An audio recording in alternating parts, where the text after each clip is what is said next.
Hi friends, welcome to my channel. మిత్రాన్ని తన friends అందరూ నిందిస్తూ ఉంటారు. ఇక నువ్వు ఇలా చేస్తావని అనుకోలేదు మిత్ర, మనీషాని బలవంతంగా రూమ్లోకి లాక్కెళ్ళి ఇలా చేసావు అని ఒకరంటుంటే మనీషా జీవితాన్ని నాశనం చేసావు. తన పైన క్రష్ ఉంటే పెళ్లి చేసుకోవాలి, కానీ మనీషాని ఇలా బలవంతం చేస్తావా అని మరొకరు అంటుంటారు. మనీష్ ఏమో మీరే నా కూల్ డ్రింక్లో లిక్కర్ కలిపారని చెప్పింది అని అంటుంటాడు మిత్ర. దాంతో వాళ్ళ ఫ్రెండ్స్ మళ్ళీ అవును, ఫ్రాంక్ చేద్దామని మేము లిక్కర్ కలిపితే నువ్వు ఇంత పని చేస్తావా, నువ్వు ఇలా చేస్తావని మేము ఎక్స్పెక్ట్ చేయలేదు మిత్ర అని అంటూ ఉంటాడు ఒకడు. ఇక ఇందులో అసలు నీ తప్పే ఉంది, మనీషా తప్పేమీ లేదు. మమ్మల్ని పక్కకి పంపించి మనీషాని నువ్వు కావాలనే ట్రాప్ చేసావు అని ఒకరంటుంటే నాకు అసలు మత్తులో ఏం జరిగిందో గుర్తులేదు, నేనేం చేశానో కూడా నాకు గుర్తులేదు అని మిత్ర అరుస్తూ ఉంటాడు. ఇప్పుడు మనీషా అమెరికా వెళ్తుంది అనుకున్నావా మిత్ర? లేదు, తను అల్లంత దూరానికి వెళ్తాను అంది. అంటే దాని మీనింగ్ తెలుసా నీకు? తను అందరి నుండి దూరం అయిపోవడానికి, తన ప్రాణం తీసుకోవడానికి వెళ్తుంది మిత్ర అని అంటూ ఉంటుంది ఒక ఫ్రెండ్. ఇక ఆ మాటతో మిత్ర షాక్ అవుతాడు. అవును, తను ప్రాణం తీసుకోవడానికే వెళ్తుంది. తన జీవితాన్ని నువ్వే నాశనం చేశావు, ఇప్పుడు మనీషా బాధ్యతని నువ్వే తీసుకోవాలి మిత్ర అని తన ఫ్రెండ్స్ అందరూ మిత్రాని నిలదీస్తుండగా మిత్ర గిల్టీగా అక్కడి నుండి మనీషా దగ్గరికి పరిగెడతాడు. ఇక ఎక్కడికి వెళ్తున్నావు మనీషా అని అడుగుతుంటాడు మిత్ర.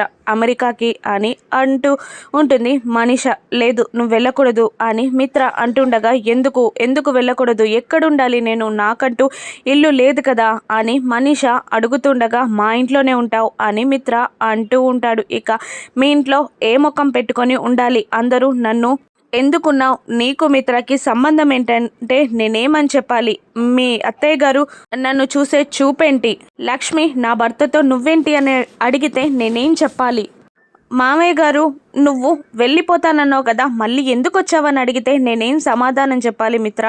అయినా ఏ బంధంతో నేను ఉండాలి, ఫ్రెండ్ లాగానా, లవర్ లాగానా, రిలేషన్షిప్లో ఉన్నావని చెప్తావా, లేదంటే వన్ నైట్ స్టాండ్ అని చెప్తావా, ఏమని చెప్తావు మిత్ర అని మనీషా నిలదీస్తుండగా అసహనంగా మిత్ర కూడా అరుస్తూ నేను ఇప్పుడు ఏం చెప్పదలుచుకోలేదు, నువ్వు నాతో పద అని అంటూ బలవంతంగా మనీషాని తీసుకొని మిత్ర అక్కడి నుండి ఇంటికి బయలుదేరుతాడు. మరోవైపు లక్ష్మి ఎల్లో వైట్ కలర్ శారీలో చక్కగా రెడీ అయి కిందికి దిగి వస్తుండగా అమ్మా అంటూ అందరూ స్టెప్స్ వైపు చూస్తారు. ఇక లక్ష్మి అందానికి చూసి అందరూ ఆశ్చర్యపోతారు. అందరూ చాలా బాగున్నావు అని అంటూ ఉంటారు. కొందరు పుత్తడి బొమ్మలా ఉన్నావంటుంటే వివేక్ ఏమో వదిన బాసింగం బుగ్గన చుక్కా పెడితే ఖచ్చితంగా పెళ్లి కూతురులా ఉంటావు అని అంటూ ఏడిపిస్తుంటారు. చాలే వివేక్ అని అంటుండగా నిజంగా అక్క, అప్పుడు పెళ్లి టైంలో ఎలా ఉన్నావో ఇప్పుడు కూడా అలాగే ఉన్నావక్క అని జాను కూడా అంటూ ఉంటుంది.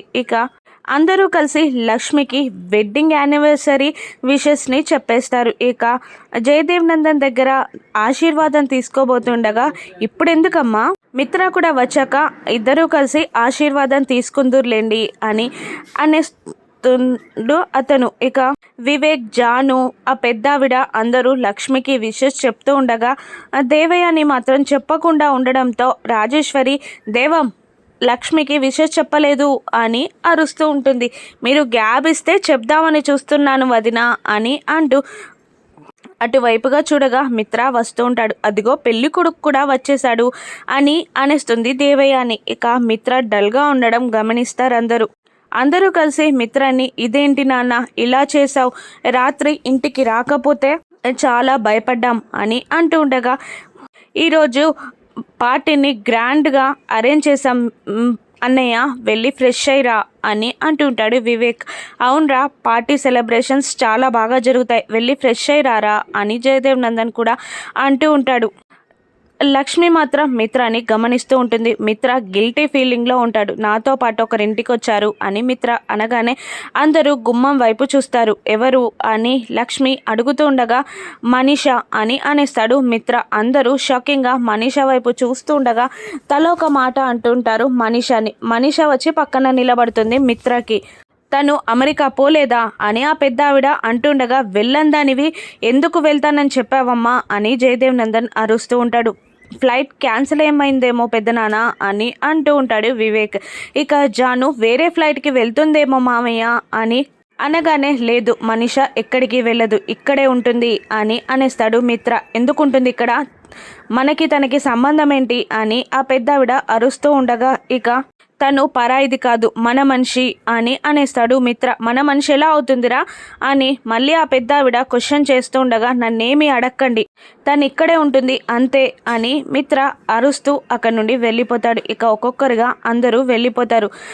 చివరిగా లక్ష్మి హాల్లో నిలబడగా మనిష లక్ష్మి పక్కకి వచ్చి కన్నింగా నవ్వుతూ నైట్ ఏం జరిగిందో తెలుసా లక్ష్మి, నైటు మిత్ర గెస్ట్ హౌస్లో ఉన్నాడు, ఆ రూమ్లో నేను కూడా ఉన్నాను, రాత్రంతా మిత్రతోనే కలిసున్నాను, ఒకే రూమ్లో ఉన్నాం భార్య భర్తల్లా అని అనగానే లక్ష్మి గంభీరంగా చూస్తుందే తప్ప సమాధానం ఇవ్వదు.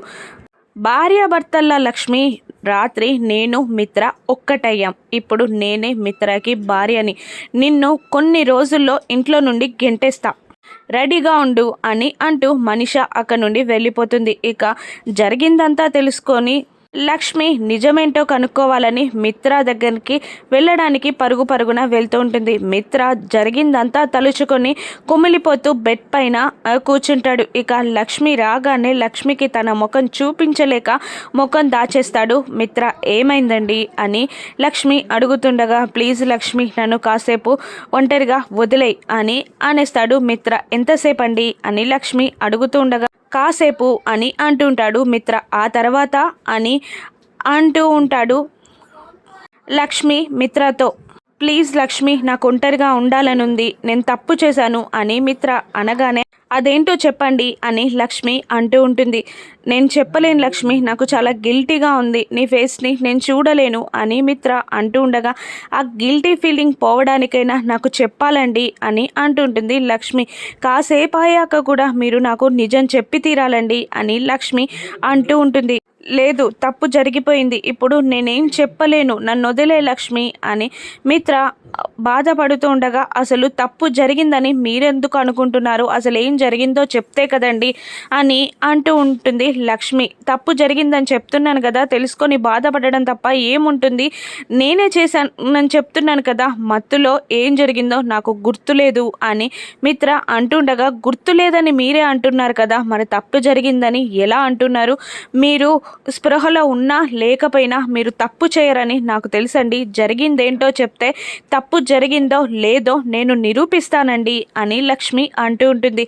నేనే చెప్తున్నాను కదా తప్పు జరిగిందని, మళ్ళీ నువ్వే నిరూపిస్తావు అని అంటూ ఉంటాడు మిత్ర. అప్పుడు తప్పు జరిగిందని మీరు అనుకోవడం కాదు, మీకు గుర్తు లేనప్పుడు మీరెలా చెప్తారు తప్పు జరిగిందని అని లక్ష్మి రివర్స్లో క్వశ్చన్ వేస్తుండగా తను నా ఫ్రెండ్ మనిష అబద్ధం చెప్పదు, పైగా ఆడపిల్ల అని మిత్ర అంటుండగా తను చేసిన తప్పులు చాలా పెద్దవి, దాంతో చూస్తే ఇది చాలా చిన్నది అని మనిష గుచ్చి మనసులో అనుకుంటుంటుంది లక్ష్మి. నైట్ ఏం జరిగింది అని మనిషాని దేవే అని అడుగుతుండగా నైట్ అంతా రూమ్లోనే ఉన్నాం ఆంటీ అని మనిష చెప్పేస్తుంది.